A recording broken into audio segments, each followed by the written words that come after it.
জঙ্গি এবং এই বৈষম্য তাদের মধ্যে এই উচ্চতর যাজক এবং নিম্নতর যাজকদের মধ্যেও কিন্তু একটা বিরোধ তৈরি করেছিল। যদিও এর একটাই সম্প্রদায়, কিন্তু তাদের মধ্যেও একটা বিরোধ বা সংঘাত সেই সময় তৈরি হয়েছিল। এবার আসছি পরের স্টেট, অভিজাত সম্প্রদায়, সেকেন্ড স্টেট, তাদের কথায়। ফরাসি সমাজের দ্বিতীয় স্টেট এই অভিজাতরা সমগ্র জনসংখ্যার মাত্র 1.5%। তাদের জনসংখ্যা ছিল ফ্রান্সে 1789 খ্রিস্টাব্দে তাদের জনসংখ্যা ছিল 3,50,000। ফ্রান্সের কৃষি জমির 1/3 ছিল তাদের অধিকারে, এবং তারা প্রজাদের কাছ থেকে নানা সামন্ত কর আদায় করত। তারা ছিল সমাজের সর্বাপেক্ষা প্রভাবশালী অংশ, এবং সরকারি চাকরি, বিচার বিভাগ, উচ্চপদ, প্রশাসনিক যে যন্ত্র, সবকিছুর চালনা শক্তি এরাই ছিল। এই যে অভিজাত সম্প্রদায়ের কথা বলছি, স্ক্রিনে দেখো 2 সেকেন্ড স্টেট অভিজাত শ্রেণী বলে দেওয়া রয়েছে। এদেরও আবার 3টে শ্রেণীতে বিভক্ত ছিল। যাজকদের যেমন 2টো বললাম, এই অভিজাতরা 3টে শ্রেণীতে বিভক্ত ছিল। কি কি আমি শুধু নামগুলো বলবো, এগুলো তুমি শুধু তোমাদের জানার জন্য এবং পরীক্ষার জন্য কনসেপ্ট তৈরি করার জন্য জানতে হবে। এগুলোর ডিটেলস লাগবে না, কারণ পরীক্ষাটা তো রচনাধর্মী নয়, এমসিকিউ ভিত্তিক। তো এই যে অভিজাত সম্প্রদায়, এরা 3টে শ্রেণীতে বিভক্ত ছিল। এগুলো একটু নোট করবে, এগুলো এই পিপিটিতে দেওয়া হয়নি, কারণ পিপিটিটা অনেক বড় হয়ে যেত যদি এইগুলো দেওয়া হতো। ভেতরে আরো অনেক কিছু আছে, ফরাসি বিপ্লব তোমরা জানো অনেকটা বড় টপিক। তো এদেরকে 3টে ভাগে ভাগ করা হয়েছে। একটা হচ্ছে জন্মসূত্রে অভিজাত, এদেরকে মনে করা হতো কুলীন অভিজাত। এদের আলাদা নাম ছিল সাবিকি অভিজাত, দরবারি অভিজাত, অসিদারি অভিজাত। এরা প্রত্যেকেই একই শ্রেণীভুক্ত জন্মসূত্রে অভিজাত। এছাড়া পোশাকি অভিজাত বলে আরেকটা শ্রেণী ছিল। এরা রাজা কর্তৃক উচ্চ রাজপদে অথবা পার্লামেন্টের সদস্য নিযুক্ত হয়ে অভিজাত শ্রেণীভুক্ত হয়েছিল। এরা কিন্তু জন্মসূত্রে অভিজাত নয়, এদেরকে বলা হচ্ছে পোশাকি অভিজাত। আরেকটা শ্রেণী হচ্ছে গ্রামীণ অভিজাত। এদের অবস্থা ভালো ছিল না, এবং অন্য 2 অভিজাতদের কাছে এরা তাচ্ছিল্যের চোখে দেখতো। অন্য 2 অভিজাতরা, মানে অপর 2 যে অভিজাতদের যে উপবিভাগ, তারা এই যে গ্রামীণ অভিজাত তাদেরকে কিন্তু তাচ্ছিল্যের চোখে দেখতো। আমি পরের স্টেটে যাই। সব থেকে গুরুত্বপূর্ণ যে স্টেট, সেটা হচ্ছে থার্ড স্টেট বা তৃতীয় সম্প্রদায়। অষ্টাদশ শতকের ফ্রান্সের জনসংখ্যার শতকরা 97% মানুষকে নিয়ে এই তৃতীয় সম্প্রদায় গঠিত ছিল। ফ্রান্সের উচ্চবিত্ত এবং মধ্যবিত্ত বুর্জোয়া, উচ্চপদস্থ প্রশাসক, ব্যাংকার, শিল্পপতি, ডাক্তার, উকিল, শিক্ষক, লেখক, সবাই সবাই সব সাধারণ দরিদ্র মানুষ, শ্রমিক, সবাই এই তৃতীয় সম্প্রদায়ের অন্তর্ভুক্ত ছিল। বিদ্যা, বুদ্ধি এবং ধনবলেও অভিজাতদের চেয়ে অনেক বলিয়ান হওয়া সত্ত্বেও বংশ কৌলিন্যের অভাবে এরা ছিল করভারে জর্জরিত, নিপীড়িত, এবং সমস্ত রকমের রাজনৈতিক এবং সামাজিক সম্মান এবং অধিকার থেকে এই তৃতীয় সম্প্রদায় কিন্তু বঞ্চিত ছিল। তাহলে আমি ফ্রান্সের 3টে যে সম্প্রদায়, যাজক, অভিজাত এবং তৃতীয় সম্প্রদায় বললাম, এই তৃতীয় সম্প্রদায়ের মধ্যে 2টো শ্রেণীর কথা আমি উল্লেখ করব, যারা এই বিপ্লবের, এই ফরাসি বিপ্লবের চালিকা শক্তি হয়েছিল। তার মধ্যে প্রথমে যাদের কথা বলবো তারা হচ্ছে বুর্জোয়া শ্রেণী। বুর্জোয়া কারা? বুর্জোয়া হচ্ছে মধ্যবিত্তরা, এবং তৃতীয় সম্প্রদায়ের সব থেকে উল্লেখযোগ্য অংশ এরা। সাধারণভাবে বুর্জোয়া বলতে বোঝায় যে উচ্চ প্রশাসনিক পদাধিকারী, শিল্পপতি, ব্যবসায়ী, ব্যাংকার, ডাক্তার, শিক্ষক, অধ্যাপক, আইনজীবী, এদের প্রত্যেককে, এরা এই প্রভৃতি শ্রেণী, এরাই এই শ্রেণীর অন্তর্ভুক্ত ছিল। শিক্ষা, সংস্কৃতি, বুদ্ধিবৃত্তি, ধনবলে অভিজাতর দিক থেকে বলিয়ান হওয়া সত্ত্বেও এরা সমাজ রাষ্ট্রে কিন্তু অপাংতেয় হয়েছিল, এবং তারা চরমতম অসাম্যের শিকার এবং করভারে জর্জরিত ছিল। স্যার, হ্যাঁ বলো। স্যার বলছি একটু আসতে বলেন স্যার, জোরে বলা হচ্ছে তো স্যার। জোরে মানে স্পিডে, নাকি কথাটা জোরে যাচ্ছে? স্পিড হচ্ছে খুব। আচ্ছা, ঠিক আছে, ওকে ওকে।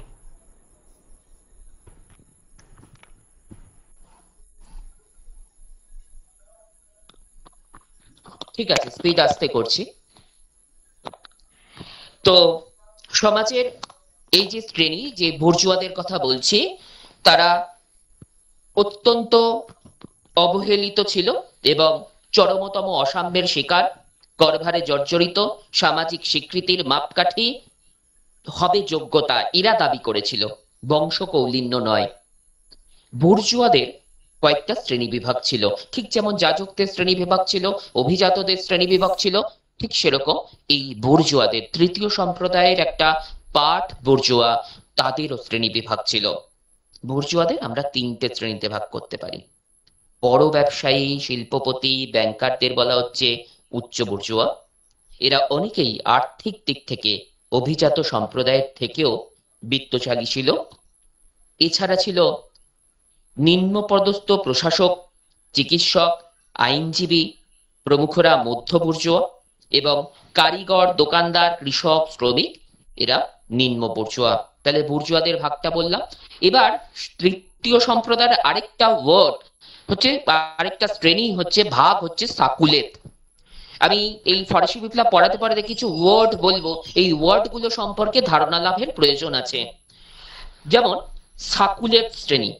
সাকুলেতরা ছিল তৃতীয় সম্প্রদায়ের গ্রাম থেকে শহরে আসা চালচুলোহীন, ছিন্নমূল, ভবঘুরে মানুষ।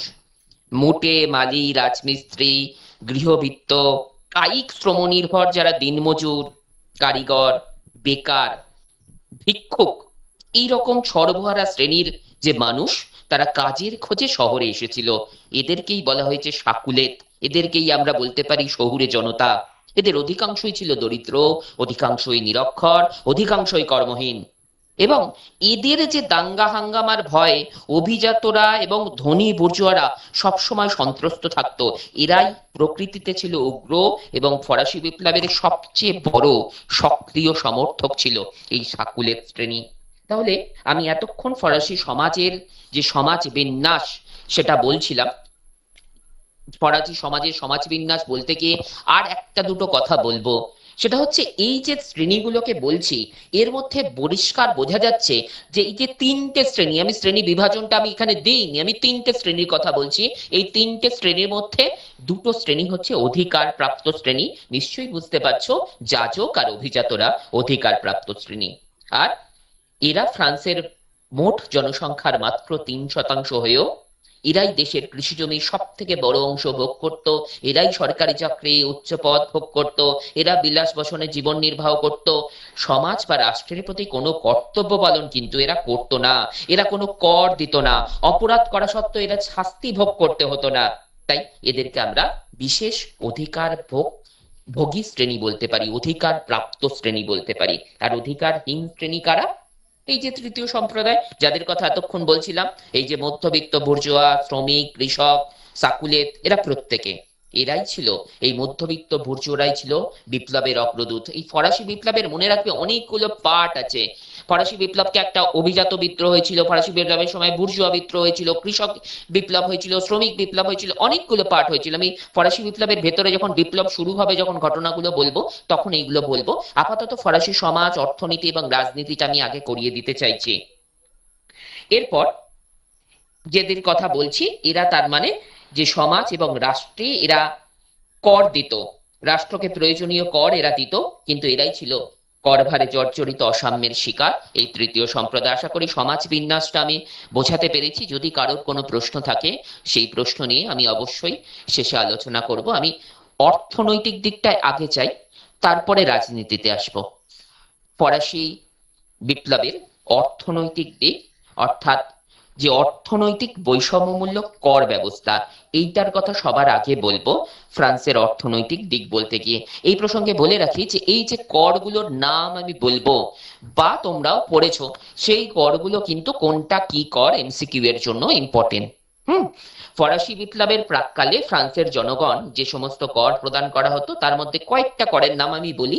টেলি ভূমি কর, ক্যাপিটেশন উৎপাদন কর, ভিনটিএমএ ব্যবসা বাণিজ্য বা সম্পত্তি থেকে আয় বাবদ কর, গ্যাবেলা বা লবণ কর, এক্স বা আবগারি শুল্ক, করভি বা বেগার খাটা, টাইথ বা ধর্মকর। এই যে কর, এই যে করগুলোর কথা বললাম, এইগুলো সিংহভাগ বহন করত তৃতীয় সম্প্রদায়। এই যে কর, তার মধ্যে টেইলি, ক্যাপিটেশন ও ভিনটিএমএ নামক তিনটে কর কৃষকরা রাজাকে প্রত্যক্ষ হিসেবে দিত, এবং কৃষকেরা রাজাকে পরোক্ষ কর হিসেবে যে করগুলো দিত, তার মধ্যে গ্যাবেলা, টাইথ, করভি এগুলো ছিল। আমি এই প্রসঙ্গে বলে রাখি, এমসিকিউ কোশ্চেনের ক্ষেত্রে নিম্নলিখিত কোনটি প্রত্যক্ষ কর নয়, অথবা নিম্নলিখিত কোনটি পরোক্ষ কর নয়। তিনটে প্রত্যক্ষ কর দিয়েছে, একটা পরোক্ষ কর মিশিয়ে দিয়ে নয় দিয়ে প্রশ্ন করতে পারে। তাই এই কোনটা প্রত্যক্ষ কোনটা পরোক্ষ তোমাদের স্বচ্ছ ধারণা থাকতে হবে। আবারও বলছি, আমার পড়ানো হয়তো মাঝে মাঝে স্পিড উঠবে, কারণ এই ফরাসি বিপ্লবটা অনেক বড় অংশ। এটা রেকর্ডিং হচ্ছে যেহেতু ক্লাসটা রেকর্ডিং তোমরা পরে পজ দিয়ে শুনতে পারবে, কারণ আমি যদি বেশি স্লো হয়ে যাই তাহলে কিন্তু আমি শেষ করতে পারবো না সময় মতো। ঠিক আছে, আমি কর ব্যবস্থা বললাম।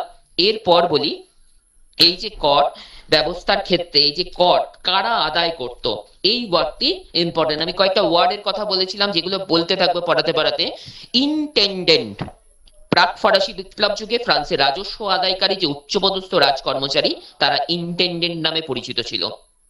এরা প্রাদেশিক শাসন ব্যবস্থার অন্যতম স্তম্ভ ছিল এবং ষোড়শীর দুর্বলতার সুযোগে এরা অত্যন্ত ক্ষমতাশালী হয়ে উঠেছিল এবং সাধারণ প্রশাসনের সব বিষয় এই দুর্নীতিগ্রস্ত অত্যাচারী রাজকর্মচারীরা নিয়ন্ত্রণ করতে শুরু করে এবং রাজস্বের যে জনগণের থেকে যে আদায়কৃত রাজস্ব তার নিজেরাই সিংহভাগ ভোগ করতে শুরু করে। নিজের স্বার্থ সিদ্ধির জন্য এরা চরম অত্যাচারী হয়ে উঠেছিল। এদেরকে ঐতিহাসিক টাকভিল বলেছেন ইন্টেন্ডেন্টের অর্থ লোলুপ নেকড়ে। অর্থ লোলুপ নেকড়ে সিঙ্গেল কোট আনকোট কাদের বলা হয় যদি এমসিকিউ আসে? ইন্টেন্ডেন্ট নামক কর্মচারীদের। বা ইন্টেন্ডেন্টের অর্থ লোলুপ নেকড়ে কে বলেছেন? তাহলে টকভিল। এইরকম এমসিকিউ তোমাদের তৈরি করতে হবে। এবার ইন্টেন্ডেন্ট বললাম, কর ব্যবস্থা বললাম। এবার যেটা বলবো সেটা হচ্ছে এই সময় দ্রব্য মূল্য বৃদ্ধি। অর্থনীতির দিকগুলো বলে দিই। 1789 মুদ্রাস্ফীতির দরুন দ্রব্য মূল্য বৃদ্ধি প্রচন্ড ভাবে বৃদ্ধি পায়। 1788 প্রাকৃতিক দুর্যোগ, শস্য হানির ফলে খাদ্যশস্যের দাম 60 থেকে 65% বৃদ্ধি পেয়েছিল এবং মজুরি বৃদ্ধি পেয়েছিল মাত্র 20%। স্বাভাবিকভাবে খাদ্যশস্য এবং প্রয়োজনীয় দ্রব্যাদির মূল্য সাধারণ শ্রমিক এবং নিম্ন মধ্যবিত্তদের ক্রয় ক্ষমতার বাইরে চলে গেছিল। স্বাভাবিকভাবে ফ্রান্সের নানা স্থানে এই সময় খাবারের জন্য দাঙ্গা শুরু হয়। যখন ফরাসি বিপ্লব পড়বে এই দাঙ্গাগুলো আমি বলে দেবো। তাহলে দ্রব্যমূল্য বৃদ্ধির একটা দিক আমি বলে দিলাম তোমাদেরকে। এবার বলি, এই সময় সাকুলেত্রা বা তৃতীয় সম্প্রদায়ের মানুষরা কি চাইছিল? যেহেতু দ্রব্য মূল্য বৃদ্ধি হয়েছিল, প্রাকৃতিক দুর্যোগে শস্যহানি হয়েছিল, খাদ্যশস্যের দাম বেড়ে গিয়েছিল, মজুরি সেই হারে বাড়েনি। তাই যখন শহুরে জনতা বা মধ্যবিত্তের ক্রয় ক্ষমতার বাইরে খাদ্য এবং প্রয়োজনীয় দ্রব্যের দাম উঠে যায়, তখন তারা চেয়েছিল যে স্থানীয় যে শুল্ক সেই ব্যবস্থার লোপ এবং শিল্পে নিয়ন্ত্রণ, এই দাবি, এই নিয়ন্ত্রণ রাজা করুক, এটা তারা চেয়েছিল। রাজা করেনি, তাই রাজার বিরুদ্ধেই বিপ্লব, রাজার বিরুদ্ধেই বিদ্রোহ বা দাঙ্গা পরবর্তীকালে দেখা গিয়েছিল। এবার আমি আসি আরেকটা কারণে, রাজতন্ত্রের যে দুর্বলতা, রাজনৈতিক যে কারণ, সেই কারণগুলোতে। প্রথমে আসি যে প্রাক ফরাসি বিপ্লব যুগে ফরাসি রাজ পরিবার বিলাসিতার জন্য বিপুল পরিমাণ অর্থ ব্যয় করত। রাজ পরিবারের সেবার জন্য 16,000 কর্মচারী নিয়োজিত ছিল এবং ভার্সাই রাজপ্রাসাদের বিলাস বসনের জন্য ব্যয় হতো প্রায় 2 কোটি মুদ্রা। রানীর ব্যক্তিগত ভৃত্যের সংখ্যা প্রায় 500 ছিল। রাজপরিবারের এই অমিতব্যয়িতা উচ্ছৃঙ্খল জীবনযাত্রা জনমনে একটা প্রবল ক্ষোভের সঞ্চার করেছিল। মানুষ খেতে পাচ্ছে না, মানুষ দুর্ভিক্ষে রয়েছে, মানুষের রুটির জন্য মানুষ হাহাকার করছে। সেই সময় এই যে বিপুল অর্থ ব্যয়, রাজপরিবারের এই বিলাসিতা, সেটা জনগণের কাছে মোটেই অভিপ্রেত ছিল না, জনগণের কাছে মোটেই সন্তোষজনক ছিল না। এছাড়া যে কারণগুলো, যে কারণে অর্থনৈতিক বিপর্যয় বা অর্থনৈতিক কাঠামো ফরাসি বিপ্লবের, এই অর্থনৈতিক কারণের মধ্যেই মূলত নিহিত ছিল রাজতন্ত্রের ক্ষেত্রেও বেশ কিছু রাজপরিবারের দুর্বলতা ছাড়াও রাজার ষোড়শ লুইয়ের কিছু ব্যক্তিগত কারণ। দুর্বল চিত্র স্বৈরাচারী যে ষোড়শ লুই, তার আমলে রাজতন্ত্রের যে অবক্ষয় শেষ সীমায় পৌঁছে গিয়েছিল। আমেরিকার স্বাধীনতা যুদ্ধে এই সময় জড়িয়ে পড়ে ফ্রান্স, তাতেও অর্থ সংকট আরো প্রবল আকার নেয় এবং তার আমলে যে দুর্বল প্রশাসন এবং বিচার ব্যবস্থা একদম ভেঙে পড়েছিল। দুর্নীতি, অপশাসন, বৈষম্য তার শাসন ব্যবস্থার একটা বৈশিষ্ট্যে পরিণত হয়েছিল। জনগণ তার প্রতি সকল আস্থা হারিয়ে ফেলেছিল। আর ষোড়শ লুই অনেক ঐতিহাসিক মনে করেছেন সরুশলীয় যদি সক্রিয় হতেন তাহলে হয়তো এই বিপ্লব পরিহার করতে পারতেন, কিন্তু ঐতিহাসিক ডেভিড টমসন মনে করেন যে তৎকালীন যে প্রশাসনিক দুর্নীতি, বিচার ব্যবস্থায় অক্ষমতা, স্বৈর ক্ষমতাকে দূর করার প্রয়োজন এবং এর সঙ্গে সামন্ত প্রভুদের অধিকার লোভ বিশেষ প্রয়োজন ছিল। এই শুধু সামন্ত প্রভুদের অধিকার লোভ করে সরুশলীর পক্ষে এই বিপ্লবকে এড়ানো সম্ভব ছিল না, কারণ আরো নানান দিকে নানান সমস্যায় এই সরুশলুই সেই সময় জড়িয়ে পড়েছিলেন। তাহলে আমি রাজনীতির দিক, অর্থনীতির দিক, সামাজিক দিক, বেশ কিছু দিক বললাম। এবার যখন রাজা দেখছেন যে ফ্রান্সের অবস্থা অত্যন্ত খারাপ, কোনো অবস্থাতেই ফ্রান্সকে আর বিপ্লব থেকে এড়ানো সম্ভব নয় এবং রাজকোষ অর্থ প্রায় শেষ, এই ছাড়াও এই সময় ফরাসি বিপ্লবে দুটো বৈদেশিক ঘটনা কিন্তু প্রভাবিত করেছিল।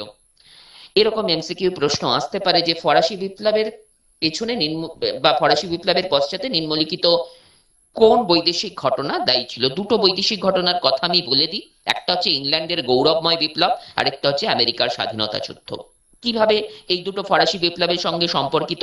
ইংল্যান্ডের গৌরবময় বিপ্লব সংগঠিত হওয়ার পর সেখানে নিয়মতান্ত্রিক রাজতন্ত্র প্রতিষ্ঠিত হয়েছিল। এই যে গণতান্ত্রিক আদর্শ ফরাসি জাতিকে দীর্ঘকাল অনুপ্রাণিত করেছিল, এটা একটা ফরাসি বিপ্লবের সঙ্গে লিঙ্ক ঘটনা যেটা ফরাসি জাতিকে উদ্দীপিত করেছিল। অন্যদিকে আমেরিকার স্বাধীনতা যুদ্ধের পর সেখানে বিপ্লবী প্রজাতান্ত্রিক আদর্শ প্রতিষ্ঠিত হয়েছিল, যেটাও ফরাসি জনগণের মনে অনুপ্রেরণা সঞ্চার করেছিল। ঠিক আছে, তো আমেরিকার স্বাধীনতা যুদ্ধে জড়িয়ে পড়া, সরুশলীর পররাষ্ট্রনীতির ক্ষেত্রে ব্যর্থতা, এটাও একটা গুরুত্বপূর্ণ দিক আমি বললাম। এবার বলি রাজা কি করবে। রাজা যখন দেখছে যে আর্থিক সংকট মোচনের উদ্দেশ্যে, তখন তিনি পরপর 4জন অর্থমন্ত্রীকে নিযুক্ত করছেন যে নতুন করে কিছু অর্থনৈতিক সংকট দূর করার জন্য। তিনি যে অর্থমন্ত্রীদের নিযুক্ত করেছেন, আমি 4জনের নাম পরপর বলছি। তুর্গো, জেনিফার ব্যাংক মালিক ছিলেন জ্যাক নেকার, ক্যালন এবং ব্রিয়া। এদের সম্পর্কে আমি ডিটেলস খুব বেশি বলছি না, একটা দুটো কথা শুধু বলি কে কি করেছিলেন, কিভাবে তিনি পরিবর্তন চেয়েছিলেন। তুর্গো ছিলেন সরাসরি নিযুক্ত ফ্রান্সের অর্থমন্ত্রী।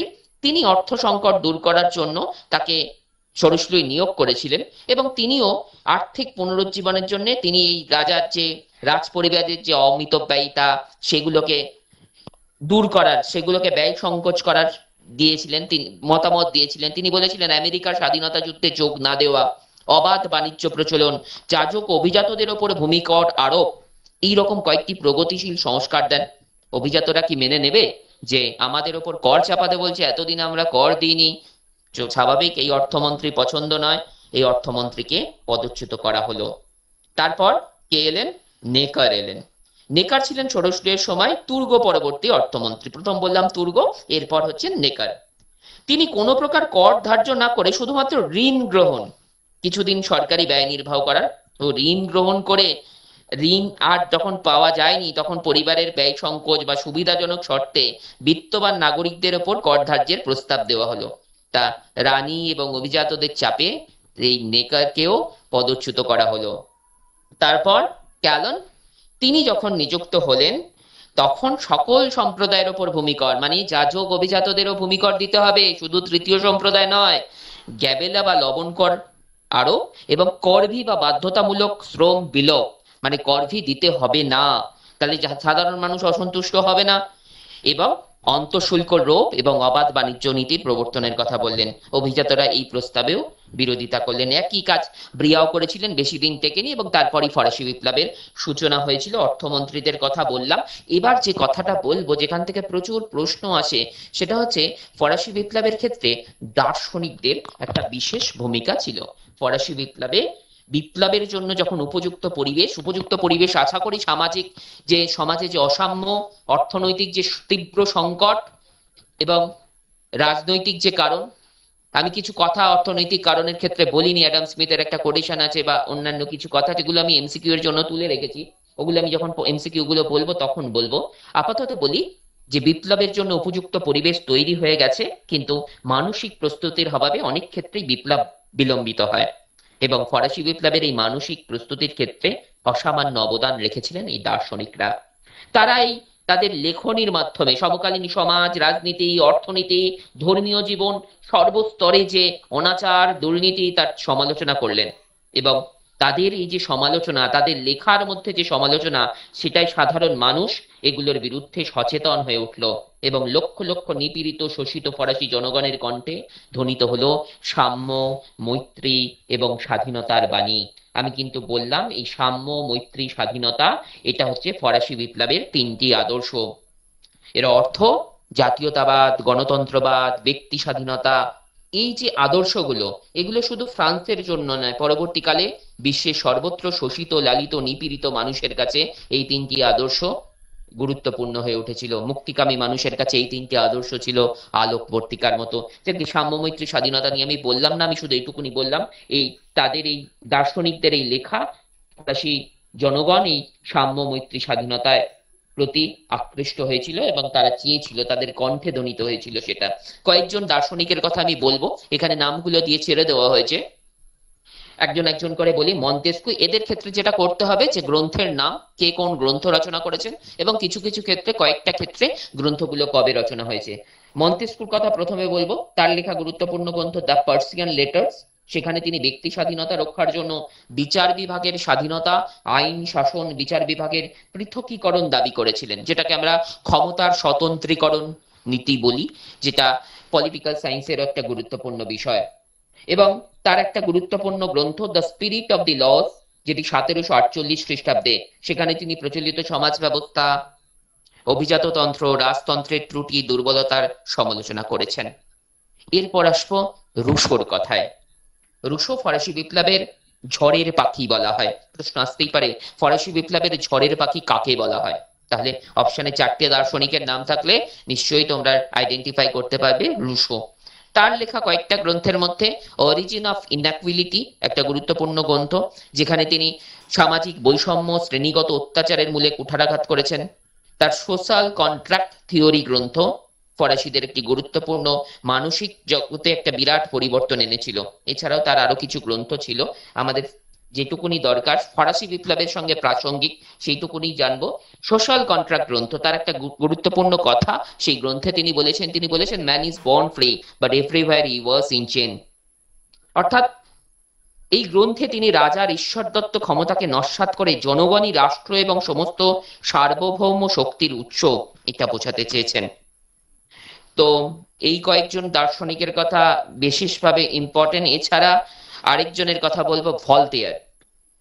ভলতেয়ারের ক্ষেত্রেও একজন নাট্যকার, প্রাবন্ধিক, দার্শনিক এই ঐতিহাসিক ভলতেয়ার। তার প্রত্যেকটা সাহিত্যের প্রত্যেকটা ক্ষেত্রে তার স্বচ্ছন্দ বিচরণ ছিল। তিনি ক্যাথলিক গির্জাকে বলেছিলেন বিশেষ অধিকার প্রাপ্ত উৎপাত। প্রশ্ন যদি হয় ক্যাথলিক গির্জাকে বিশেষ অধিকার প্রাপ্ত উৎপাত কে বলেছেন, বলে 4টে অপশন। আমি কিন্তু পড়াতে পড়াতেই এমসিকিউ গুলো বলছি, আশা করি তোমরা বুঝতে পারছো, তোমরা নোটও করছো। তার লেখা গ্রন্থ লেটার অন দ্য ইংলিশ, এই গ্রন্থে তিনি রাজা, যাজক এবং অভিজাতদের তীব্র সমালোচনা করেছেন। এছাড়া তার লেখা গ্রন্থ হচ্ছে ক্লাদিত, তার লেখা গ্রন্থ লেতার ফিলজফিক। বিপ্লবের জন্য জনগণের মানসিক প্রস্তুতির জন্য তার রচনাগুলো গুরুত্বপূর্ণ ভূমিকা পালন করেছিল। আমি এতক্ষণ দার্শনিকদের ভূমিকা কথা বলছিলাম, দার্শনিকদের আরেকটা প্রভাব, আরেকটা দলের কথা না বললেই নয়, সেটা হচ্ছে ফিজিওক্র্যাটস। 2016 এসএসসি তে ফিজিওক্র্যাটস নিয়ে প্রশ্ন ছিল। এই এক ধরনের নতুন অর্থনীতিবিদদের আবির্ভাব হয়েছিল এই যুগে। এর মধ্যে অ্যাডাম স্মিথ এবং কুইসেনে সর্বাধিক উল্লেখযোগ্য। যে ফিজিওক্র্যাটস একটা, এরা প্রত্যেকেই অবাধ বাণিজ্য নীতি বা লেজার স্ফিয়ারের সমর্থক ছিল। অ্যাডাম স্মিথের লেখা গ্রন্থটির নাম wealth of Nations. Wealth of Nations গ্রন্থটি কি রচনা করেন এমসিকিউ আসলে? Adam Smith. এবং ফ্রান্সে ফিজিওক্র্যাট মতবাদের প্রধান প্রবক্তা ছিলেন পঞ্চদশ লুইয়ের ব্যক্তিগত চিকিৎসক কুইসেনে। ঠিক আছে, এই কুইসেনে এবং আমি অ্যাডাম স্মিথের কথা বললাম। ফরাসি বিপ্লবে দার্শনিকদের ভূমিকা নিয়ে আমি আর কিছু বলবো না। আমি এবার ফরাসি বিপ্লবের মূল অংশে যাব। এখানে কিছু ঘটনা পরপর দেওয়া আছে বটে। দার্শনিকদের ভূমিকা হয়ে গেছে, এখানে মন্তেস্কু, ভলতেয়ার, রুশো এগুলো ছিল। আমি আর স্ক্রিনের দিকে গুরুত্ব দিইনি। ঠিক আছে, এগুলো আমি দিয়ে রাখছি স্ক্রিনে, তোমরা পড়তে থাকো। আমি ফরাসি বিপ্লবের মূল অংশে যাই। প্রথমে যে অংশ দিয়ে শুরু করব সেটা হচ্ছে ফরাসি বিপ্লবের অনিবার্যতা। তোমরা বুঝতেই পারছো যে এই যে আর্থসামাজিক প্রেক্ষাপট, সেই আর্থসামাজিক প্রেক্ষাপটে অবক্ষয়িত যে রাজনৈতিক, অর্থনৈতিক, সামাজিক দিক, বূর্ববংশের অকারণে ইউরোপীয় যুদ্ধে জড়িয়ে পড়া, বিশাল রাজকোষকে পঙ্গু করে দেওয়া, অতিরিক্ত করভার এই তৃতীয় সম্প্রদায় বহনে যখন অসমর্থ, সমাজের প্রত্যেকটা স্তরে যখন বৈষম্য, যাজক এবং অভিজাতদের মধ্যে চরম বিরোধ, দার্শনিকদের রচনা এই অসন্তোষকে অনেক বেশি দৃঢ়তা দিয়েছিল, অনেক বেশি ঐক্যবদ্ধ করেছিল তাদের। ফরাসি বিপ্লবের এই অনিবার্যতা নিয়ে ঐতিহাসিক মহলে মতপার্থক্য রয়েছে, তবে সেই সময়ের যে সামাজিক অর্থনৈতিক বৈষম্য এবং মধ্যবিত্ত সম্প্রদায়ের যে অসন্তোষ, সেটাই ফরাসি বিপ্লবকে ত্বরান্বিত করেছিল, সেটাই ফরাসি বিপ্লবকে ত্বরান্বিত করেছিল। ঠিক আছে, এবার আমি ফরাসি বিপ্লবের যে অংশটা করাই, প্রথম থেকে করাই, আমি প্রথমে করব যে স্টেটস জেনারেল। রাজা যখন দেখলেন যে ফ্রান্সে এইরকম এক কঠিন পরিস্থিতি, তখন স্টেটস জেনারেল সভা ডাকলেন। স্টেট জেনারেল কি? স্টেট জেনারেল হলো ফ্রান্সের জাতীয় প্রতিনিধি সভা। এখানে বসে সব সম্প্রদায়ের প্রতিনিধিরা, আমি যে অংশগুলো পড়াচ্ছি তাতে এখানে না আমি রাইটারদের নাম এবং এইগুলো বইয়ের নামগুলো দিয়ে দিয়েছি তোমাদের সুবিধার জন্য ছক আকারে। পিডিএফ তো তোমরা পেয়ে যাবে, তোমরা এই ছকে তখন সেগুলো দেখে নেবে। আমি যদি এখন বইয়ের নাম আর রাইটারের নামগুলো শুধু শুধু রিডিং পড়ি, তাহলে তোমাদের বোঝার কনসেপ্টটা ক্লিয়ার হবে না। এই সব ইউরোপের ইতিহাস করার ক্ষেত্রে বা যে কোনো ক্ষেত্রেই কনসেপ্টটা ক্লিয়ার থাকলে যে কোনো প্রশ্ন অনেক সময় এমসিকিউতে আমরা আন্দাজে উত্তর করতে হতে পারে। তাই জন্য কনসেপ্টটা ক্লিয়ার খুব দরকার। আমি আসি ফরাসি বিপ্লবের মূল অংশে, যেখানে স্টেট জেনারেলের কথা বলছিলাম, যে এখানে বসে সব সম্প্রদায়ের প্রতিনিধিরা দেশের শাসন সংক্রান্ত বিষয়ে আলোচনা করতেন। বিশেষত নতুন কর প্রবর্তনের ব্যাপারে এই প্রতিনিধি সভার মতামত অপরিহার্য ছিল। দীর্ঘ 175 বছর, 175 ইয়ার্স, এই জাতীয় সভার অধিবেশন বন্ধ ছিল। 1614, তারপর 1789 খ্রিস্টাব্দের 5ই মে রাজা ষোড়শ লুই এই সভার আহ্বান করছেন। কেন আহ্বান করছেন নিশ্চয়ই বুঝতে পারছো, যে নতুন কর এবার প্রবর্তন করতে হবে, কারণ ওই করে আর চলছে না।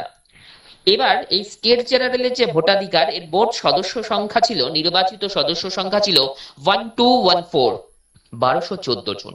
তার মধ্যে যাজকদের প্রতিনিধি ছিল 308, অভিজাতদের প্রতিনিধি ছিল 285 এবং তৃতীয় সম্প্রদায়ের প্রতিনিধি ছিল 621, 621। এবং প্রতি সদস্যদের এখানে মাথা পিছু কোনো ভোটাধিকার ছিল না।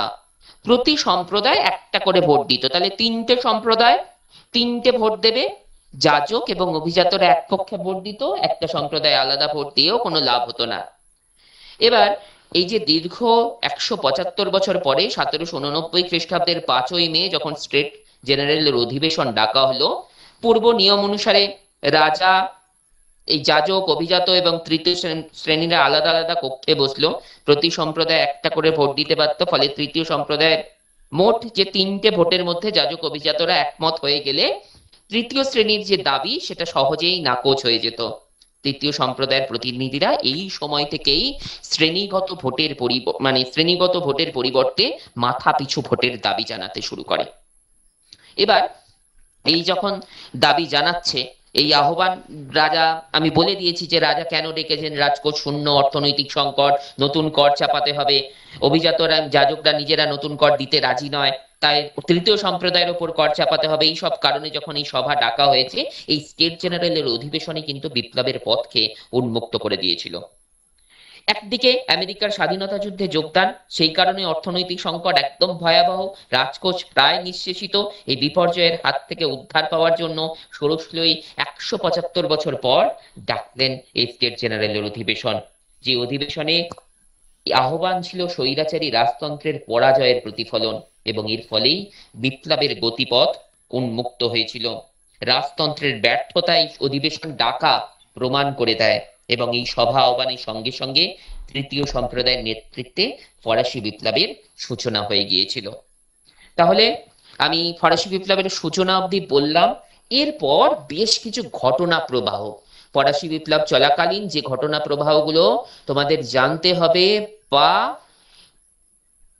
একটু এলোমেলো হয়েছে, এখানে টেনিস কোর্টের শপথটা মাঝখানে ঢুকে গেছে। ঠিক আছে, টাইপ তো আমি করিনি। ঠিক আছে, আমি এগিয়ে আগে পিছে করে স্ক্রল করে দেখে নিচ্ছি। তা আমি প্রথমে এই যে স্টেট জেনারেলের অধিবেশনের কথা বলে দিলাম, এটা ফরাসি বিপ্লবের পথ উন্মুক্ত হয়ে গেল। ফরাসি বিপ্লবের প্রথম দুই সম্প্রদায় এবং রাজা নিজেদের স্বার্থ রক্ষার জন্য এই দাবির বিরোধিতা করতে লাগলো। তো সেই সময় মিরাবো, লাফায়েত, অ্যাবেসিয়েস এরকম যারা উদারপন্থী অভিজাত ছিল, তারা কিন্তু 1789 এর 17ই জুন নিজেদের যে সভা, তাদেরকে জাতীয় সভা বলে ঘোষণা করে দিল। এবং বিপ্লবের পথে এটা একটা গুরুত্বপূর্ণ পদক্ষেপ ছিল।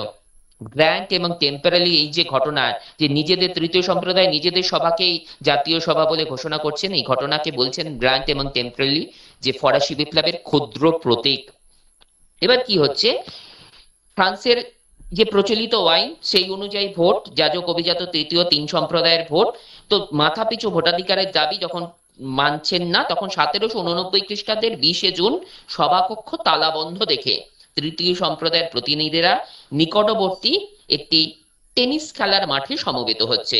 মিরাবো এবং অ্যাবেসিয়াস এর নেতৃত্বে স্টেট জেনারেলের পার্শ্ববর্তী একটা টেনিস খেলার মাঠ, সেখানে শপথ নিচ্ছে তারা, যে শপথ টেনিস কোর্টের শপথ নামে পরিচিত। তাহলে কি শপথ নিচ্ছে তারা? এটা শপথ নিচ্ছে যে ফ্রান্সের জন্য একটা নতুন সংবিধান না হওয়া পর্যন্ত তারা ঐক্যবদ্ধভাবে কাজ করবে, এবং ফরাসি সম্রাট ষোড়শ লুই ইচ্ছা করলেও তাদের কোনোভাবেই অপসারণ করতে পারবে না। তাহলে আমি টেনিস কোর্টের শপথের কথা বললাম, যেটা স্টেট জেনারেল অধিবেশনের সূত্র ধরে হয়েছিল। এবং তৃতীয় সম্প্রদায়ের প্রতিনিধিরা যখন সভাকক্ষ দেখলো বন্ধ, স্টেট জেনারেল দেখুন তালা বন্ধ রয়েছে, তারা কিন্তু তখন গিয়ে টেনিস খেলার মাঠে গিয়ে শপথটা নিয়েছিল। এরপর যে ঘটনা, সেই ঘটনা হচ্ছে বাস্তিল দুর্গের পতন, যেটা ফরাসি বিপ্লবের সময়কালের সব থেকে গুরুত্বপূর্ণ ঘটনা। এই তারিখগুলো 1789-এর 20 জুন, 1789 খ্রিস্টাব্দের 14ই জুলাই, এই ঘটনাগুলো কিন্তু খুব গুরুত্বপূর্ণ ঘটনা। বাস্তিল দুর্গের পতন, আমি শুধু তারিখটুকু দিয়ে দিয়েছি, আমি বলে দিচ্ছি ডিটেলসটা, যে বাস্তিলের পতন কিভাবে হয়েছে। স্টেট জেনারেলের আহ্বান এবং বুর্জোয়াদের সাফল্যে প্যারিস এবং ভার্সাইয়ের জনতার মধ্যে প্রবল উল্লাস। খাদ্যের দাবিতে তখন হাজার হাজার মানুষ গ্রাম থেকে শহরে প্যারিসে এসে হাজির হয়েছে। সেই সময় যখন রাজধানীর নিয়ন্ত্রণ জনতার হাতে চলে গেছে, 1789-এর 14ই জুলাই কুখ্যাত বাস্তিল দুর্গের দখল নিয়ে তারা বন্দীদের মুক্ত করে দিচ্ছে। সেখানে যাদেরকে বন্দী রাখা হয়েছিল স্বৈরাচারী পূর্ব রাজাদের অত্যাচারের প্রতীক এই বাস্তিল দুর্গেও তার পতন হয় 14ই জুলাই। উন্মত্ত জনতা দখল করে নেয় স্বৈরাচারী রাজতন্ত্রের বিরুদ্ধে, এটা ছিল বলিষ্ঠ প্রতিবাদ। এবং এই ঘটনার পর রাজা এবং অভিজাত সম্প্রদায় মনোবল হারিয়ে ফেলে, এবং এই দুর্গের পতন পূর্ব রাজতন্ত্র এবং ফরাসি সমাজতন্ত্রের মূলে একটা কুঠার আঘাত করে দিয়েছিল। তাহলে বাস্তিল দুর্গ কোন শহরে অবস্থিত? উত্তর, প্যারিস শহরে। তৎকালীন বাস্তিল দুর্গের গভর্নর কে ছিলেন? দালোন, দয়াকার, লয়কার, দন্তেন্য, দালোন। আমি পড়াতে পড়াতে কিন্তু এমসিকিউ গুলো বলতে থাকছি। বাস্তিল দুর্গের পতনের তারিখ দেওয়াই রয়েছে স্ক্রিনে, তাও বলেও দিয়েছি। তাহলে এই যে পতন, এটা স্বৈরাচারের পতন, বাস্তিল দুর্গের পতন, রাজতন্ত্রের পতন, এবং ফ্রান্সের সংবাদপত্রের উপর আরোপিত সব নিষেধ এই বাস্তিল দুর্গের পতনের সময় থেকে উঠে গেল। ফ্রান্সের নানা স্থানে গণবিদ্রোহ দেখা দিল। বাস্তিলের পতনের পরে প্যারিস কমিউন গঠন করা হলো, এবং জাতীয় রক্ষী বাহিনী গঠন করা হলো। এবং এই ঘটনা ইউরোপের নিপীড়িত মানুষের কাছে একটা মুক্তির অনুপ্রেরণা দিয়েছিল। তার মানে শুধুমাত্র যে এই বাস্তিল দুর্গের পতন ফ্রান্সের ক্ষেত্রেই গুরুত্বপূর্ণ তা নয়, গোটা ইউরোপের ক্ষেত্রেই বাস্তিল দুর্গের পতন কিন্তু মুক্তিকামী মানুষের কাছে একটা অনুপ্রেরণা হয়ে দেখা দিয়েছিল। আমি এইমাত্র বললাম যে প্যারিস কমিউন গঠন করা হয়, কেন গঠন করা হয়, কিভাবে গঠন করা হয়, সেটা একটু বলে দিই। সন্ত্রাসের শাসন শেষের দিকে আছে, এগুলো এখন নয়, এখন ফরাসি বিপ্লব এখনো শেষ হয়নি। তো 1789 14ই জুলাই বাস্তিলের পতনের পর ফ্রান্সে যখন একটা ভয়াবহ পরিস্থিতি, তখন ফ্রান্সের প্যারিসের সাকুলের জনতা ব্যাপক লুট চালাচ্ছে, প্রশাসন ভেঙে পড়েছে। এই অবস্থায় মধ্যবিত্ত সম্প্রদায় নিজেদের জীবন, নিজেদের সম্পত্তি রক্ষার তাগিদে প্যারিস কমিউন গঠন করছেন এবং নগর প্রশাসনের দায়িত্ব গ্রহণ করছেন। বেইলি এই সময় মেয়র হয়েছিলেন এবং লাফায়েতের নেতৃত্বে শান্তি এবং সম্পত্তি রক্ষার উদ্দেশ্যে জাতীয় রক্ষী বাহিনী গঠন করা হয়েছিল। তাহলে প্যারিস কমিউন কেন গঠন করা হচ্ছে, কখন গঠন করা হচ্ছে সেটা বললাম। এই সময় একটা ওয়ার্ড গুলো মনে রাখবে, মহা আতঙ্ক। 1789 যখন এইরকম অভ্যুত্থান চলছে, এইরকম শোষণ অত্যাচারের বিরুদ্ধে কৃষক জনতা প্যারিস শহরের দখল নিয়ে নিয়েছে, তখন ম্যানার প্রভু এবং জমিদারদের বিরুদ্ধেও অভ্যুত্থান চলছে। এই সময় গুজব রটে যে গ্রামের কৃষকরা দের দমন করার জন্য অভিজাতদের ভাড়াটে গুন্ডা বা সেনাবাহিনী এগিয়ে আসছে। এই যে গুজব, এতে কৃষকরা আতঙ্কিত হয়ে ওঠে এবং সেই সময় তাদের বিদ্রোহ আরো ভয়াবহ আকার নেয়। এই ঘটনা মহা আতঙ্ক নামে পরিচিত। তার মানে বুঝতে পারলে যে মহা আতঙ্কটা কি, যে গ্রামে যখন জমিদারদের দমন করা হচ্ছে সেই সময় একটা গুজব রটেছিল যে অভিজাতরা গুন্ডা এবং সেনাবাহিনী আসছে তাদেরকে কৃষকদের দমন করার জন্য। তো কৃষকরা সেই সময় আরো ভয়ঙ্কর হয়ে উঠেছিল, সেই ঘটনায় আমরা বলি মহা আতঙ্ক। এবার আসি সামন্ত প্রথার অবসানে। 14ই জুলাইয়ের পরের ঘটনা, আমি একদম সিরিয়ালি পর ঘটনাগুলো বলছি। বাস্তিল দুর্গের পতন হয়ে গেছে, ফ্রান্সের সর্বত্র বিপ্লবী আগুন ছড়িয়ে পড়েছে, বিপ্লবের আগুন ছড়িয়ে পড়েছে। বিপ্লবী জনতা শোষণ এবং স্বৈরাচারের দোসর অভিজাতদের বাড়িগুলো এবার আক্রমণ করতে শুরু করে দিয়েছে এবং কৃষকদের কাছ থেকে জমিদার যে পাওনা যে দলিল দস্তাবেজ সেগুলো জ্বালিয়ে দেওয়া হচ্ছে, পুড়িয়ে দেওয়া হচ্ছে। এই রকম সময় জাতীয় সভার যে অভিজাত সদস্যরা 1789 4 আগস্ট, আমি জুনে বলেছি টেনিস কোর্টের শপথ 20 জুন, 14ই জুলাই হচ্ছে বাস্তিল দুর্গের পতন, আগস্ট মাসে 4 আগস্ট জাতীয় সভার অধিবেশনে তাদের সমস্ত সামন্ততান্ত্রিক যে অধিকার সেগুলোকে ত্যাগ করা হচ্ছে এবং 4 থেকে 11ই আগস্ট মোট 30টা ডিগ্রি জাতীয় সভা জারি করছে এবং সামন্ততান্ত্রিক সমস্ত শর্ত বাতিল করা হচ্ছে। অর্থাৎ এই সময় জাতীয় মালিকানার উপর ভিত্তি করে যে সামন্ত প্রথা গড়ে উঠেছিল তার পুরোপুরি বিলোপ হচ্ছে। সামন্ত প্রথা, ভূমিদাস প্রথা, সামন্ত কর, করভি, টাইট এবং সামন্ত শ্রেণীর সকল অধিকার, সকল মর্যাদা বিলোপ করা হচ্ছে।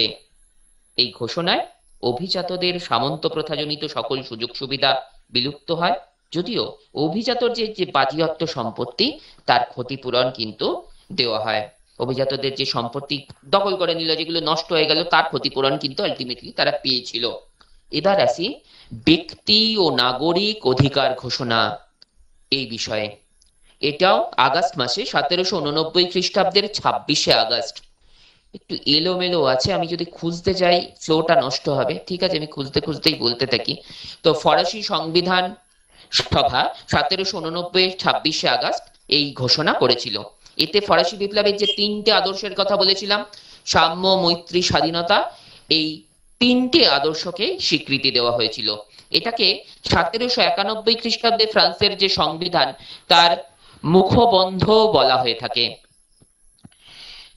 এখানে বলা হয় যে স্বাধীনতা, যেটা রুশোর কথা, স্বাধীনতা নিয়েই মানুষ জন্মগ্রহণ করে, মানুষ মাত্রই সম অধিকারী, এই যে কথাগুলো, সম্পত্তির অধিকার একটি পবিত্র অধিকার, আইনের চোখে সব নাগরিক সমান, বাক স্বাধীনতা, সংবাদপত্রের স্বাধীনতা, সার্বজনীন অধিকার, আইনের সাহায্য ছাড়া কোনো ব্যক্তিকে বন্দি রাখা যাবে না, যেটা ষোড়শী করতেন। বাস্তিল দুর্গে বন্দি রাখা হতো যখন তখন কাউকে গ্রেপ্তার করে, এবং মত প্রকাশের অধিকার, ধর্ম পালনের অধিকার, এই ব্যক্তি ও নাগরিক অধিকার ঘোষণায় দেওয়া হয়েছিল। ফরাসি সংবিধান সভা এই ঘোষণায় তাদের এই অধিকার দিয়েছিল। 1789 যে এই ঘোষণাপত্র, এটাকে সংবিধানের মুখবন্ধ বলা হয়, আগেই বলেছি। এটা কি কি অধিকার দিচ্ছে? বাক স্বাধীনতা, সংবাদপত্র, সম্পত্তি, ধর্মাচরণ, এই স্বাধীনতাগুলো জনগণকে দিচ্ছে। আর এই ঘোষণাপত্র ফ্রান্সে তথা ইউরোপে একটা আশার সঞ্চার করছে। ঐতিহাসিক ওলেরের মতে the declaration was a death certificate of old resign, অর্থাৎ মৃত্যুর শংসাপত্র, পুরাতন তন্ত্রের মৃত্যুর শংসাপত্র বলা হয়। এই ঘোষণাপত্র ফ্রান্সের আমূল পরিবর্তন ঘটায়। এটাকে ফ্রান্সের ম্যাগনা কার্টাও বলেছেন কোনো ঐতিহাসিক, এবং ইউরোপের সর্বত্র কার্যত নবযুগের বার্তা নিয়ে আসে এই ব্যক্তি ও নাগরিক অধিকার ঘোষণা। এবার আসি ব্যক্তি ও নাগরিক অধিকার ঘোষণার পর ফরাসি বিপ্লব তো চলতেই থাকছে, জনগণ ধীরে ধীরে অধিকার কেড়ে নিচ্ছে, কিন্তু এই সময় রাজার কি হচ্ছে, রাজা কি অবস্থায় রয়েছে। এবার রাজার দিকে ফিরি। জনগণের কথা এতক্ষণ বলছিলাম, এবার রাজার কথায় বলবো যে রাজার 1789 এর আগস্ট এবং সেপ্টেম্বর মাস জুড়ে যে প্যারিস শহরে যে খাদ্যের জন্য হাহাকার, শুধু প্যারিস নয় ভার্সাই নগরীতেও চলছে দাঙ্গা। এইরূপ পরিস্থিতিতে সান্ত্বনা দেওয়া তো দূরের কথা, সাধারণ জনগণকে আরো খেপিয়ে তুলেছিল ম্যারট বা উদারপন্থী যে অভিজাত, তাদের কিছু বক্তৃতা, তাদের কিছু বক্তব্য। এবং তারা 5ই অক্টোবর ভার্সাই নগরীতে অবস্থিত রাজার যে টুইলারিস রাজপ্রাসাদ, এমসিকিউ প্রসঙ্গে বলে রাখি, রাজা ষোলশ্রী যে রাজপ্রাসাদে থাকতেন তার নাম ছিল টুইলারিস রাজপ্রাসাদ, এবং ফ্রান্সের যে গির্জার নাম তার নাম ছিল গ্যালিকান গির্জা। ঠিক আছে, আমি পড়াতে পড়াতে এমসিকিউ বলছি, আলাদা করে এমসিকিউ করার জন্য তাহলে জিনিসটা কনসেপ্টটা হবে না বলে আমি এইভাবে বলছি। তো টুইলারিস রাজপ্রাসাদের দিকে তারা যায় এবং রুটি চাই দাবি জানাতে থাকে।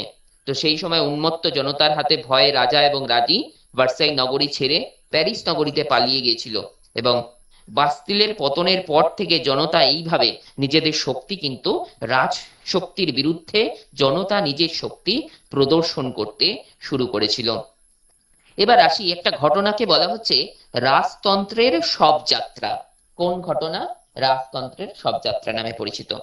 যে অক্টোবর মাসের কথা বলছি, সেই অক্টোবর মাসে 6ই অক্টোবর 1789 উন্মত্ত জনতা যখন রাজপ্রাসাদ আক্রমণ করছে, এইমাত্র বললাম রাজপ্রাসাদ আক্রমণের কথা, রাজা এবং সমগ্র রাজ পরিবারকে কার্যত বন্দী করে একটা সাধারণ ছ্যাকরা গাড়িতে, ওই যে বললাম প্যারিস চলে এসেছিল, সেই একটা অতি সাধারণ গাড়িতে চাপিয়ে ভার্সাই থেকে প্যারিস নিয়ে আসছেন। এই যে ঘটনা, এই ঘটনা রাজতন্ত্রের সব যাত্রা নামে পরিচিত।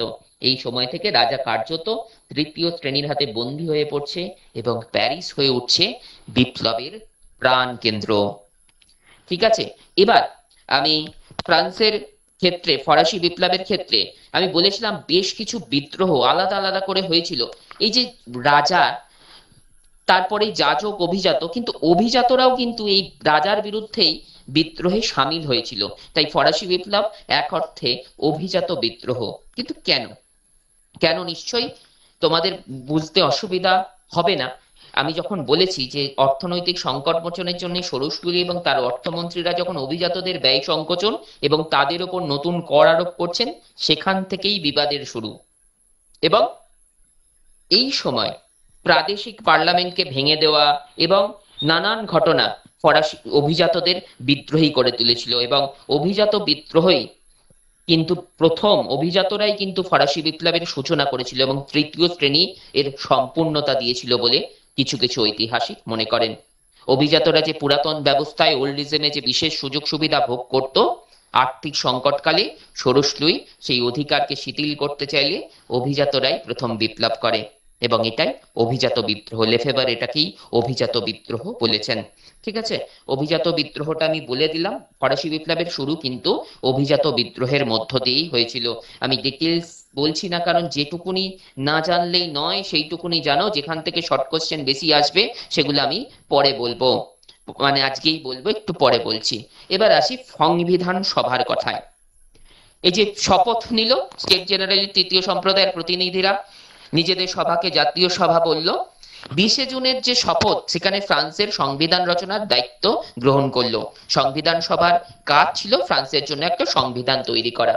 এবং ফরাসি বিপ্লবের সাফল্যের, প্রাথমিক দিকের সাফল্যের একটা ফলশ্রুতি ছিল এই সংবিধান সভা। 1789 খ্রিস্টাব্দের 9 জুলাই থেকে 2 বছরের চেষ্টায় 1791 খ্রিস্টাব্দে তারা ফ্রান্সের জন্য একটি সংবিধান তৈরি করেছিল। সংবিধান কি করেছিল? যে ভোটাধিকারের কথা বলছিলাম, ব্যক্তি ও নাগরিক অধিকার ঘোষণায় সকল মানুষের সমান অধিকারের কথা ঘোষণা করা হয়, কিন্তু সংবিধানে কিন্তু তার বাস্তব প্রয়োগ দেখা যায়নি। সার্বজনীন ভোটাধিকার সংবিধান সভা দিতে পারেনি। দিয়েছিল সম্পত্তির ভিত্তিতে অধিকার, সক্রিয় ভোটার, নিষ্ক্রিয় ভোটার, অ্যাক্টিভ অ্যান্ড প্যাসিভ, এই দুভাগে ভোটারদের বিভক্ত করা হয়েছিল। কারা অ্যাক্টিভ? যারা বছরে 52 লিভার ট্যাক্স দেবে, কর দেবে, তারা সক্রিয় ভোটার। এবং সক্রিয় নাগরিকরাই ভোটাধিকার লাভ করেছিল। আর নিষ্ক্রিয় যে নাগরিক, তাদের কিন্তু ভোটাধিকার দেওয়া হয়নি।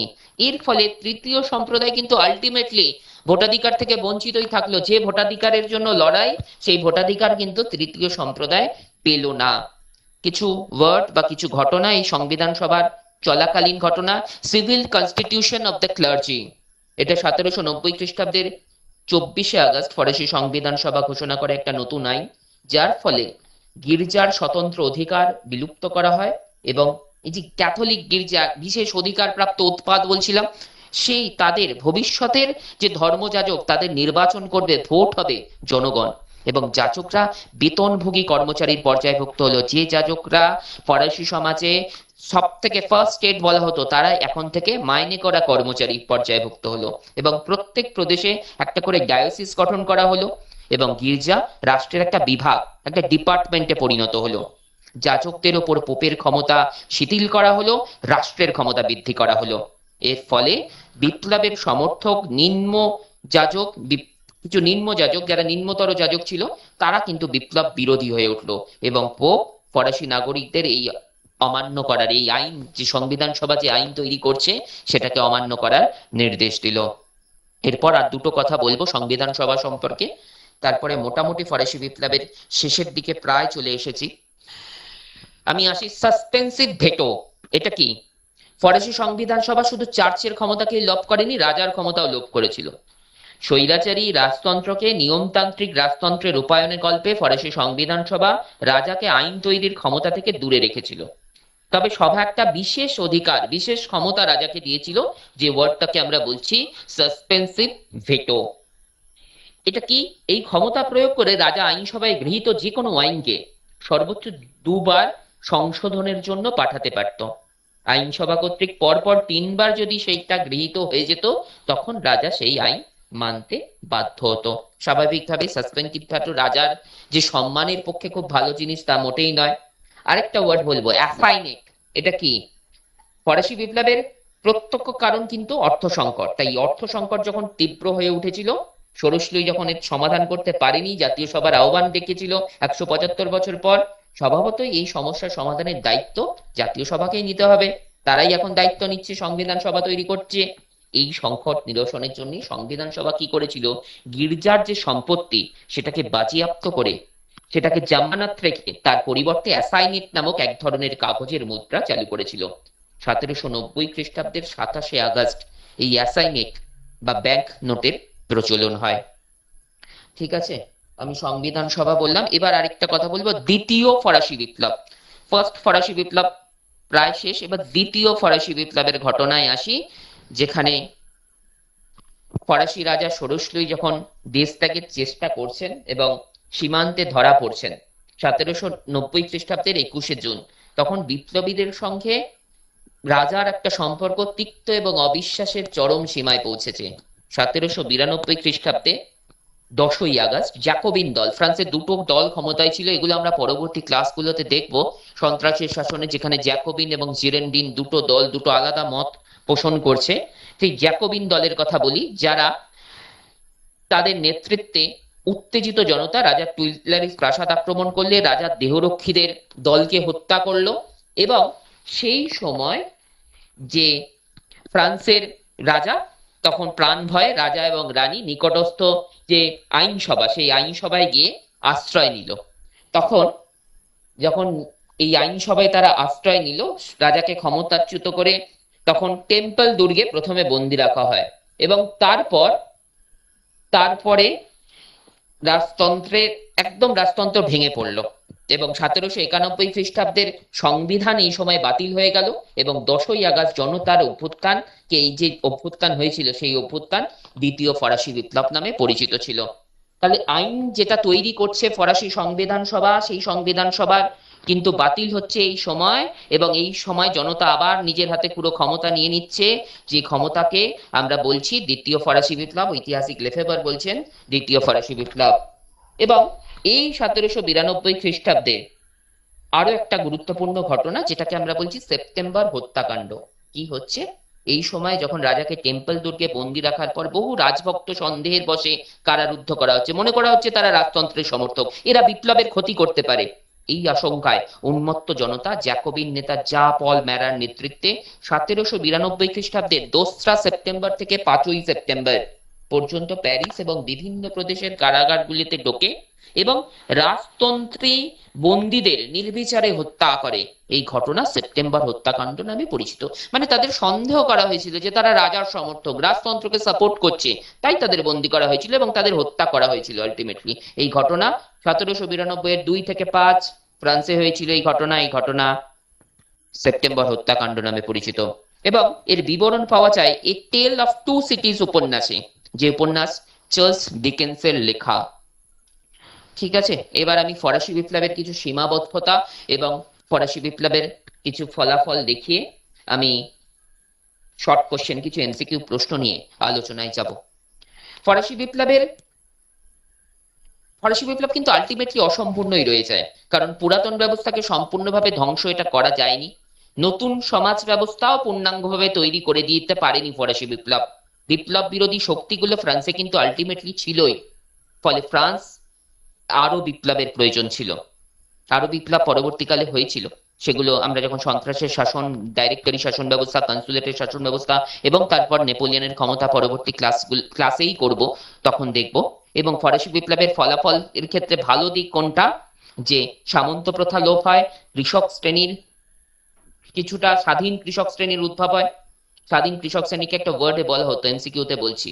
এবং সাকুলের শ্রেণীর স্বার্থ উপেক্ষিত হয়, বুর্জুয়া শ্রেণীর স্বার্থ উপেক্ষিত হয়, এবং বংশানুক্রমিক রাজতন্ত্রের আদর্শের প্রতি, যে বংশানুক্রমিক আদর্শ স্বৈরাচারী রাজতন্ত্র নিয়ে আসে, সেই বংশানুক্রমিক রাজতন্ত্রের প্রতি, আদর্শের প্রতিও কিন্তু জনগণের আস্থা সম্পূর্ণভাবে লোপ পায়, যার পরেই পরবর্তীকালে একনায়কতন্ত্র বা সন্ত্রাসের শাসন, যেটাকে ফরাসি জনগণ মেনে নিচ্ছে। আমি স্ক্রিনে ফিরছি, আমাকেও দেখা যাবে এবার। এবার আমি আসি যে কথায়, সেটা হচ্ছে কিছু শর্ট কোশ্চেন আমি আলোচনা করছি এই ফরাসি বিপ্লব, যে অংশটা এতক্ষণ পড়ানো হলো তার উপর থেকে। যারা পারবে তারা এমসিকিউতে উত্তর দিও। সব প্রশ্নের উত্তর যদি আমি থেমে থেমে জিজ্ঞেস করতে থাকি তাহলে সময় ব্যয় হবে। কিছু প্রশ্ন তোমাদের জিজ্ঞেস করব, কিছু প্রশ্ন আমি বলে দেব, এইভাবে ক্লাসের শেষ অংশ বা বাকি অংশটা চলতে থাকুক। প্রথমে আমি যে প্রশ্নটি করব সেগুলো খুব সহজ প্রশ্ন, যে ফরাসি বিপ্লবের সময়, এগুলোর উত্তর আমি জিজ্ঞেস করছি না যে কোন রাজবংশ রাজত্ব করতো, যেগুলো পড়তে হবে, এমসিকিউ আকারে পড়তে হবে, সেগুলো নিয়ে আলোচনা। কোন বংশ রাজত্ব করতো, বুর্ব রাজবংশ, রাজা কে ছিলেন ষোড়শুই, রানী কে ছিলেন মেরি এন্তুয়ানেট, এগুলো আমি আলাদা করে তোমাদের জিজ্ঞেস করছি না। আমি যে প্রশ্নটা জিজ্ঞেস করব সেটা হচ্ছে, কোন ফরাসি রাজা বলেছিলেন আমি রাষ্ট্র?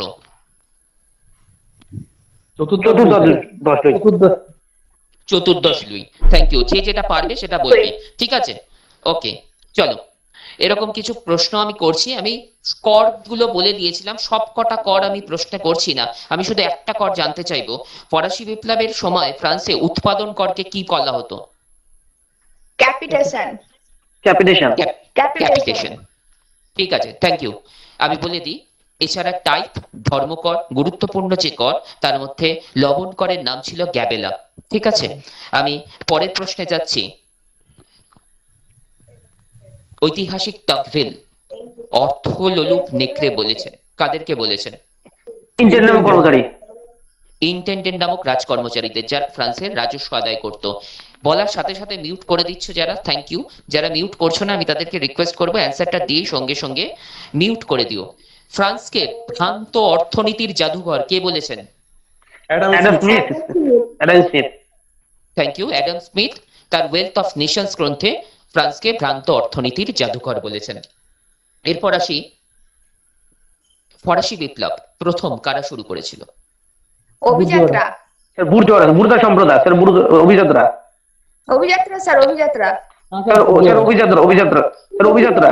ঠিক আছে, ঠিক আছে, অভিযাত্রারাই প্রথম শুরু করেছিল, কারণ যখন, হ্যাঁ থ্যাংক ইউ, ঠিক ঠিক, একদম ঠিক। কারণ তাদের স্বার্থ যখন উপেক্ষিত হচ্ছিল, তারা যখন এতদিন এত বিশেষ অধিকার ভোগ করত, কিন্তু হঠাৎ করে তাদেরকে এই বিশেষ অধিকার ত্যাগ করে কর দিতে বাধ্য করা হচ্ছিল অর্থমন্ত্রীদের দ্বারা, বিশেষভাবে তাদেরকে রাজস্ব, তাদেরকে নতুন করে ব্যয় সংকোচ করতে বলা হচ্ছিল, তখন তারাই রাজার প্রতি সবার আগে অসন্তুষ্ট হয়ে অভিজাতরাই বিদ্রোহ শুরু করেছিল। পরবর্তীকালে এই বিদ্রোহকে, ফরাসি বিপ্লবকে এগিয়ে নিয়ে গেছিল তৃতীয় সম্প্রদায় এবং বুর্জুয়া শ্রেণী। অবশ্যই বুর্জুয়া শ্রেণী গুরুত্বপূর্ণ ভূমিকা নিয়েছিল। ফরাসি বিপ্লব, বলো বলো। বলছি ওই যাজকদেরকে একটা স্বেচ্ছাকর দিত না, ওরা ওই করটার কি কোনো নাম আছে? না, স্বেচ্ছাকর তো যখন যা খুশি যেটা খুশি দেওয়া যেত। কন্ট্রাক্ট অফ পোয়েসি যে চুক্তি হয়েছিল পোপের সঙ্গে রাজার সেই চুক্তি, পুরানো চুক্তি, সেই চুক্তি অনুযায়ী যাজকরা যখন যেটা মনে করতো সেই কর রাজাকে দিত, কিন্তু সেটা স্বেচ্ছাকর ছিল, বাধ্যতামূলক ছিল না। ঠিক আছে, পরের প্রশ্ন আসি। ফরাসি বিপ্লবের ঝড়ের পাখি কাকে বলা হয়? রুশোকে। রুশোকে। রুশোকে। দার্শনিক। বেশ, পরের প্রশ্ন। আমি অ্যাডাম স্মিথ বললাম একটু আগে, ভ্রান্ত অর্থনীতির জাদুকর। আমি আবার বললাম ওয়েলথ অফ নেশনস। জাতীয় সভার অধিবেশন কত বছর পর ডাকা হয়েছিল? 175 বছর। 175 বছর। কবে লাস্ট হয়েছিল? 1789 এর আগে কবে লাস্ট হয়েছিল? তাড়াতাড়ি। 1614। Very good, 1614। বলো, the spirit of the laws কার লেখা জিজ্ঞেস করছি না, কত সাল? স্যার এটা 1748। 1748 স্যার, 1748 হবে। 48। আচ্ছা, ওকে ওকে, 1748 যারা বলছে একদম ঠিক বলছে। এতগুলো কণ্ঠস্বর একসাথে আসছে, কে বলছে আইডেন্টিফাই করতে পারছি না কোনটা কার। ঠিক আছে, 1748 যারা বলছে তারা একদম ঠিক বলছে, এটাই ঠিক। ঠিক আছে, আমাকে বলো, ফরাসি বিপ্লবের সময় যখন বাস্তিল দুর্গের পতন হয়, সেই সময় ফরাসি মানে বাস্তিল দুর্গের গভর্নর কে ছিলেন? স্যার দালোন। দালোনে। ঠিক ঠিক, এটা আমি বলিনি, এটা তোমরা জানো কিনা দেখি। ফরাসি বিপ্লবের সময় স্বাধীন কৃষকদের কি বলা হতো?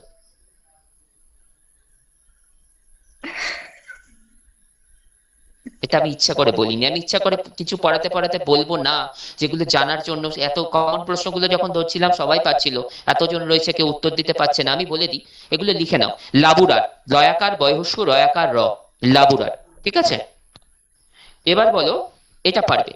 ফ্রান্সের যে সংবিধান সভা যে কাগজের মুদ্রা চালু করেছিল তাকে কি বলা হয়? অ্যাসাইনেট। Very good. এবার বলে, সেপ্টেম্বর হত্যাকাণ্ডের বিবরণ চার্লস ডিকেন্সের লেখা কোন উপন্যাস থেকে জানা যায়? টেল অফ টু সিটিজ। হ্যাঁ, এ টেল অফ টু সিটিজ। আমি একটা প্রশ্ন এই প্রসঙ্গে জিজ্ঞেস করছি। ফ্রান্সের আইনসভায় মাউন্টেন কাদের বলা হতো কেউ জানো? মাউন্টেন। স্যার যারা ওই মানে থাকতো, মানে ওই বলো স্যার ওই এদের পিছনে বসে থাকতো, ওই একটা দলের পিছনে বসে থাকতো, হ্যাঁ উপরের দিকে বসে থাকতো তারা। কারা? তারা কারা? Jacobin sir. ইয়েস, এটাই স্যার শুনতে চেয়েছি।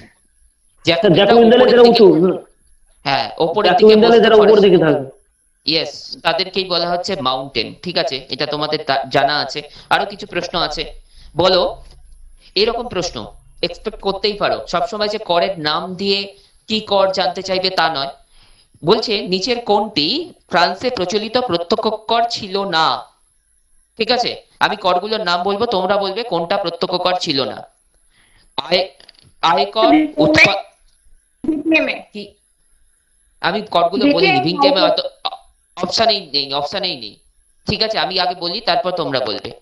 আয়কর, উৎপাদন কর, ধর্মকর, সম্পত্তি কর।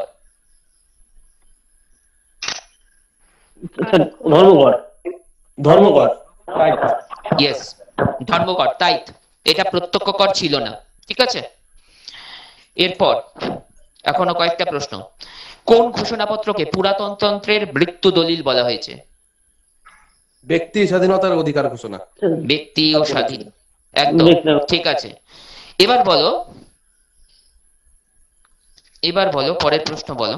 জাতীয় মহাসভা প্রচলিত যে পরিমাপ পদ্ধতির তার সংস্কার করে একটা নতুন পদ্ধতি চালু করেছিল, সেই পরিমাপ পদ্ধতির নাম কি ছিল? স্যার সম্প্রদায় পিছু ভোটের পরিবর্তে মাথা পিছু ভোট। না, পদ্ধতির নাম পরিমাপ পদ্ধতি, মাপার একক, এরকম কোন পদ্ধতি যেটা প্রচলিত পদ্ধতিকে চেঞ্জ করে করেছিল। আমি বলে দিই, সবাই সবকিছু জানবে না, আমিও সবকিছু জানি না, কিন্তু মেট্রিক পদ্ধতি। ঠিক আছে, এছাড়া বলি, ফরাসি শব্দ আসিয়া রেজিম, এই কথাটির অর্থ কি? পুরাতনতন্ত্র। আমি একটা কোটেশন একটু আগে বলেছি, আমি রাষ্ট্র, তোমরা বলেছো চতুর্দশ লুই। আমি একটা কোটেশন আবার বলছি, কোটেশন চলে প্রশ্ন আসতেই পারে, আগে থেকে স্পিকার অন করে রেখেছে বলবে বলে। আমার পরেই আসবে প্লাবন, কে বলেছেন? প্রসঙ্গক্রমে একই প্রশ্ন। বাটারফ্লাই কিং, প্রজাপতি রাজা কাকে বলা হয়? পঞ্চদশ লুই। থ্যাংক ইউ, তোমাদের জানা আছে, খুব ভালো। আরেকটা কথা বলি, ফ্রান্সকে ভ্রান্ত অর্থনীতির জাদুকর বলেছিলেন অ্যাডাম স্মিথ। তোমাকে জিজ্ঞেস করলাম না, একটা বইয়ের নাম বলবো। What is third estate? বইটি কার অ্যাবিসিয়াস। লেখা? অ্যাবিসিয়াস। বাহ, খুব ভালো, খুব ভালো পড়াশোনা করছো তোমরা। আরেকটা প্রশ্ন, কাকে, এটা পারবে না আশা করি, কাকে ঐশ্বর্যের ইন্দ্রপুরী বলা হয়? স্যার চতুর্দশ লুই। ষোড়শী ভাষার রাজধানীকে বলা হয়, ভাষার রাজধানীকে বলা হয় বলেছে চতুর্দশ লুই। সবাই একসাথে বললে শুনতে পারবো না। রাজার নাম কি করে হবে ঐশ্বর্যের ইন্দ্রপুরী? একটা ভারসাই রাজপ্রাসাদ রাজপ্রাসাদ। কেউ একটা বলছিল, কোন রাজপ্রাসাদ? ভারসাই রাজপ্রাসাদ, ভারসাই। হ্যাঁ, ভারসাই। ইয়েস, ভারসাই রাজপ্রাসাদ যে বলছে ঠিক বলছে। হ্যাঁ, সবাই বলো না একসাথে, বুঝতে পারছি না আমি, তাই জন্য। আর স্যার একটা এখানে কথা, সেই 500 ভৃত্য থাকতো, তারপরে সেই রানীর কাচের ঘর থাকতো, সেটা ভার্সাই। হুম হুম হুম হুম, ঠিক ঠিক ঠিক জানো। শেষ প্রশ্ন আজকের জন্য, সেটা হচ্ছে কোন শ্রেণীকে ফরাসি বিপ্লবের অগ্রদূত বলা হয়? বুর্জোয়া। বুর্জোয়া শ্রেণীকে স্যার। Thank you. এবার এবার আমি তোমাদের জন্য কিছু কথা বলি। যেহেতু সিলেবাসটা অনেক বড় এবং সময়টা খুব কম, তাই আমি ইউরোপের ইতিহাসটা করাবো এবং ম্যাডাম ভারতের ইতিহাসটা করাবে বলেছে।